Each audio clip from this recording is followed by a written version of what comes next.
Halo Sobat Petani Ekspor. Nah, di kesempatan ini menginjak hari ketiga nih. Hari ketiga kita berada di Desa Muara Duo, Kecamatan Batang Asai, Kabupaten Selawerangan, Jambi. Nah, kita kali ini akan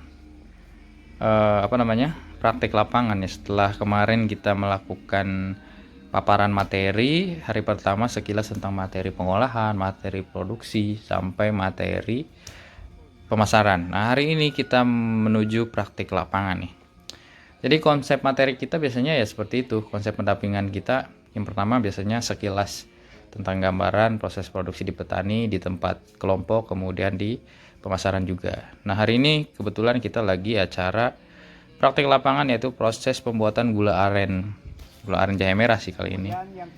Nah, karena di sini di desa ini tuh biasanya diproduksi hanya untuk dibuat manis.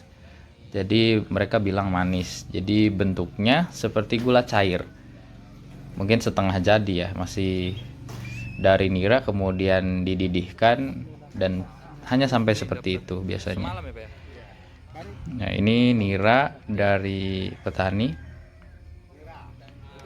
Nanti kita akan buat gula cetak dan juga gula semut ya. Ini ada rasa jahe merahnya juga. Jadi di sini tuh biasanya mereka jual hanya pas lagi Ramadan saja, lagi bulan puasa biasanya mereka buat gula atau manis, karena memang ya kalau dibawa ke kota mereka jauh juga gitu. Terus ya mindset petani di sini juga masih belum terbuka nih. Mereka juga nggak tahu kalau misalkan si gula aren itu bisa laku atau bisa menghasilkan uang dan juga bisa tentu saja laku di dalam negeri sampai ekspor gitu. Mereka belum tahu, dan sekarang mereka antusias sekali nih, masyarakat sekitar juga antusias sekali melihat proses praktik lapangan ini. Itu proses dari nira menjadi gula cetak. Mereka di sini belum biasa buat gula cetak ya. Mereka hanya buat sampai gula cair saja. Nah, seperti inilah prosesnya kurang lebih. Ini kita diskusi terus mengenai proses penyadapan, gimana caranya yang efektif seperti itu. Jadi kita setiap kali pendampingan di berbagai daerah, kita selalu selalu adaptasi ataupun selalu menyesuaikan lah, intinya menyesuaikan dengan kebutuhan si petani aren yang ada di daerah itu sendiri.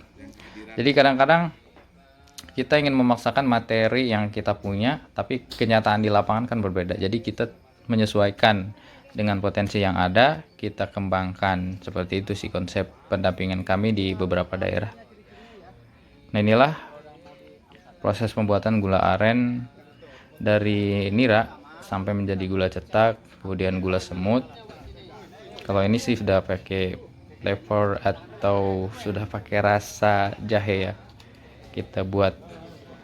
Jadi ingin memberikan gambaran kepada masyarakat sekitar di sini bahwa nilai ekonomis yang didapat ketika kita mampu mendiversifikasi produk itu sangat luar biasa.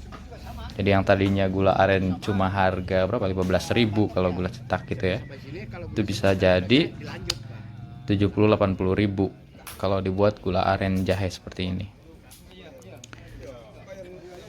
Nah, ini hari ketiga kita berada di sini tanpa sinyal dan akses juga sangat luar biasa, tapi kita tetap bersemangat untuk mengembangkan pertanian aren tentunya, dan juga pertanian-pertanian yang lain.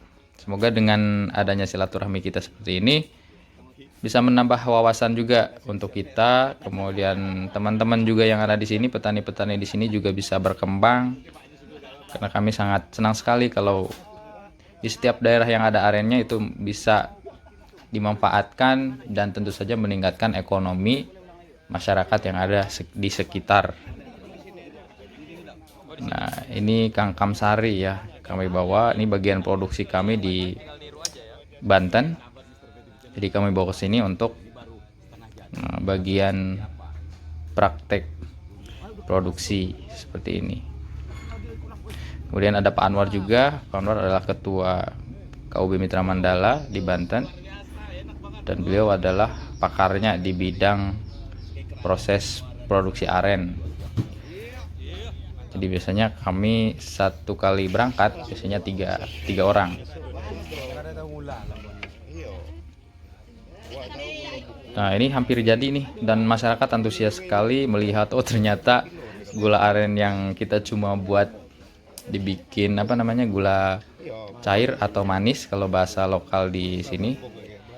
Ini di desa Sungai Keradak ya. Dan ternyata bisa dibuat gula aren yang bentuknya serbuk dan bisa tahan lama pastinya. Kalau sudah dibuat serbuk seperti ini, itu ketahanannya mampu sampai 1 tahun bertahan. Kalau kadar airnya kisaran 2%. 1 tahun itu berdasarkan hasil uji lab. Terus kalau misalkan gula cetak juga ya bisa sampai 6 bulan, atau ya kalau kemasannya kurang baik mungkin 3 bulan. Dibandingkan dengan kalau kita buat cair, kadang-kadang kalau niranya kualitasnya kurang baik, ya cepat ada asamnya seperti itu. Nah ini dia proses pembuatannya. Masyarakat sangat antusias sekali, alhamdulillah. Sebetulnya kita juga gak yakin juga ya ngelihat situasi di sini, ini siapa yang dibina gitu, karena yang nyadap arennya memang jarang sekali katanya gitu ya, hanya 1 tahun sekali. Terus kami berpikir ini gimana caranya biar mereka bisa nyadap aren bisa tiap hari gitu ya. Tapi akhirnya setelah kami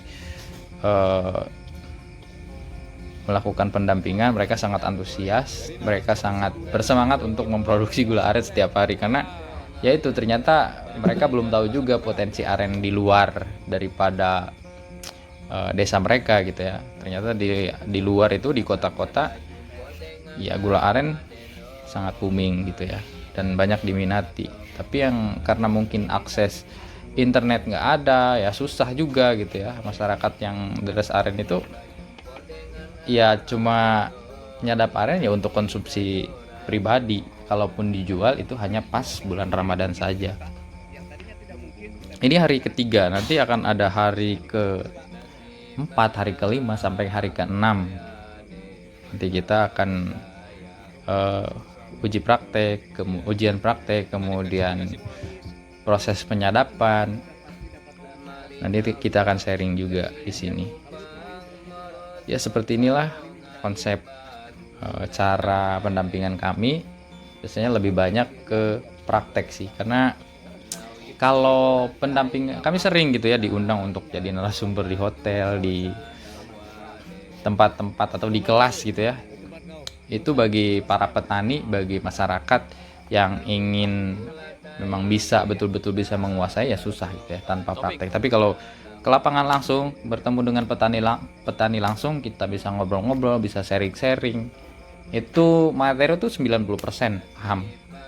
Dan praktek juga alhamdulillah sudah mulai menguasai nih di hari ketiga ini. Nah seperti inilah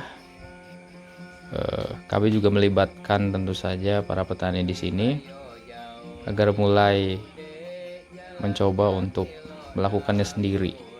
Nanti di hari ke-4 atau ke-5 nanti kita akan lakukan ujian praktek, dibikin mungkin berapa kelompok gitu, jadi masing-masing kelompok nanti mengolah sendiri dan kita coba lepaskan ya. Kita cuma mendampingi. Nanti di akhir nanti kita akan lakukan ujian praktek. Nah seperti inilah kegiatan kami pendampingan di hari ini sih di desa Sungai Keradak ya. Kalau tempat pelatihan kita di desa Muara Air Duo, Kecamatan Batang Asai, Kabupaten Salorangun, Jambi. Biasanya satu kali pendampingan kami kisaran 1 mingguan. Kadang juga ada yang 15 hari, kadang juga ada yang 1 bulan. Kalau di Kalimantan dulu kami 1 bulan tahun lalu. Kalau di Bengkulu kami 15 hari kalau nggak salah. Dan sekarang di sini kami coba singkat untuk 7 hari saja. Mungkin kami nanti juga akan berangkat ke Medan juga untuk pendampingan yang sama di petani aren yang ada di sana. Nah inilah hasilnya dari yang tadinya cuma bentuknya cair atau warga masyarakat sini bilang manis. itu menjadi gula aren yang serbuk seperti ini. Tadi juga sih kita sudah buat gula aren yang bentuknya cetak juga. Jadi sebelum proses ini nanti diambil dulu, dijadikan gula cetak. Jadi tujuannya adalah agar masyarakat di sini paham bahwa gula aren yang mereka sadap, yang mereka deras, yang mereka ambil niranya itu bisa dibuat gula aren yang seperti ini, dan pastinya nilai ekonominya lebih tinggi daripada biasanya. Nah, seperti ini. Jadi kegiatan ini dilaksanakan oleh BPSKL ya, BPSKL wilayah 2 Sumatera. Jadi kami diundang ke sini untuk pendampingan pendampingan petani aren yang ada di sini. Ini pesertanya dari 3 kabupaten, petani semua ya. Petani, ada pendamping, kemudian KUPS yang ada di sekitar wilayah Sumatera.